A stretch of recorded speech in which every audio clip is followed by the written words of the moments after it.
They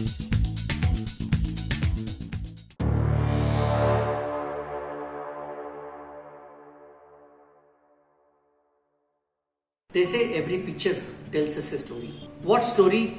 The engravings on this magnificent structure called Arjuna's Penance may be telling us. So watch this video to hear the story yourself. So welcome to my channel Wonder, and I am Rakesh Jain. This magnificent relief was carved in the mid 7th century. This sculpture is a special attraction in Mahabalipuram. It is said that in India that is the largest stone sculpture canvas. In the entire world, very few stone sculptures of this size are carved. This sculpture measures approximately 96 feet long and 43 feet high. This sculpture is known as either Arjuna's Penance or the Descent of the Ganges. It can be argued in both the ways, and I will show you how in few seconds. Whatever may be the reality, the work in itself is a masterpiece. The elements of the story supporting either Arjuna's Penance or the Descent of the Ganges is shown on the left hand side of the rock. The right side of the rock includes the scenes from the natural and celestial worlds. This person doing the penance is for seeking Lord Shiva's blessing. Some people say it is Arjuna doing the penance to get the Paashupata weapon from the Lord Shiva, the weapon that would even slay gods, and therefore was sought by Arjuna so that he could defeat the Kauravas. The dwarf that we see under the Lord Shiva's hand is believed to be the Paashupata weapon in the human form. Now to the other side of the story, few people say it is the sage Bhagirath doing penance to bring Ganges from heaven to earth. Hence, this sculpture supports both the sides of the story, which is Arjuna's penance or the descent of the Ganges. Water was poured down this cleft in order to simulate a natural waterfall depicting the Ganges descent. Most of the figures are carved approaching this cleft or pointing fingers towards it. It appears that they are witnessing some extraordinary event happening. You will be surprised to hear that there are around 146 total sculptures engraved on this rock. Sculptures of gods, goddess, siddhas, yakshas, kinnaras, gandharvas, apsaras, vidyadharas, ganas and nagas. We can also see some wild animals and pets engraved on this rock. Around Shiva you would notice 5 dwarfs that signify the 5 elements: air, earth, space, fire and water.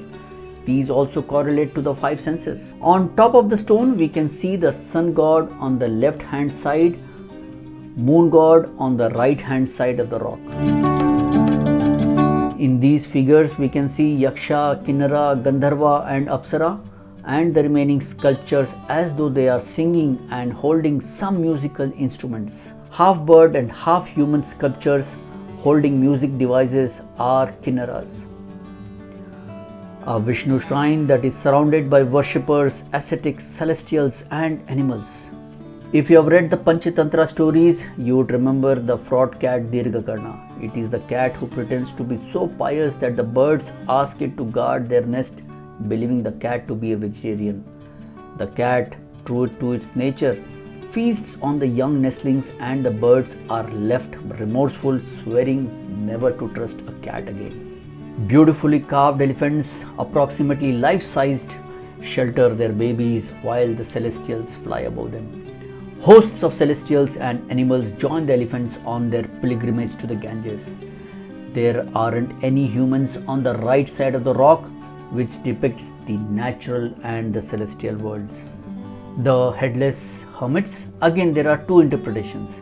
Some historians are of the view that the Headless Hermits are sage Agastya and Dronacharya, while some believe that they are the Pallava kings whose descendants commissioned this relief.